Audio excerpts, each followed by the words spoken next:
Қайырлы күн достар, қалдарыңыз қалай? Бізде бүгінгі 10 сабақ. Менде жаңа ж әрпін көрсеткен едім, бірақ ол анық түспей қалыпты видеоға, сондықтан қазір қайтадан бастырып көрсетіп жатырмын.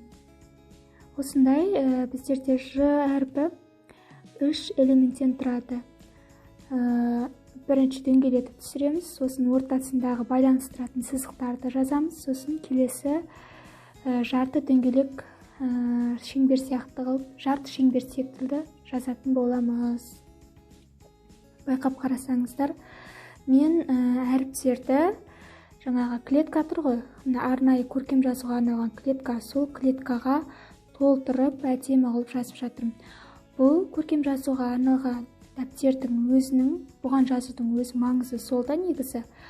Ол клеткаларға әрбір элементті толтырып түсу әрі әдемі нақты етіп түсіру. Сол кезде біздің әріптеріміз әдемі түсетін болады.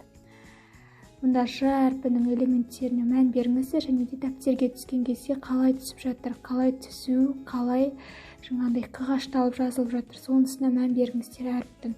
Дәл егерде біз осы алла қаласа барлық әріптерді жазып біткен кезде қарапайым дәптерге жазатын боламыз. Сол кезде қарапайым дәптерде де дәл осылай мынандай клетка болмаса да әдемі жазып қолдарыңыз үйренетін болады. Сол кезде өздеріңіз результатты, яғни нәтижені байқайсыздар. Сондықтан бұл дәптерге жазудың маңыздылығы осыда. Әрі қарай менде ж әрпіне арналған мысалдар: жарыс, жеңіс, тағы да ат жарыс, жансерік, жайлауда деген секілді осында бірнеше мысалдарды ж әрпі басында, сөздің басында келсе қалай байланысады келесі әріппен, сөздің ортасында келсе және сөздің соңында келсе келесі әріппен қалай жалғасады және де қалай әдемі жазылады, сонысына мән беріңіздер. Мұндағы мысалдардың маңыздылығы сода. Олай болса, сәттілік. Менің сүйікті шәкірттерім, сіздердің де осындай әдемі, таза жазуларыңызға сенімдімін.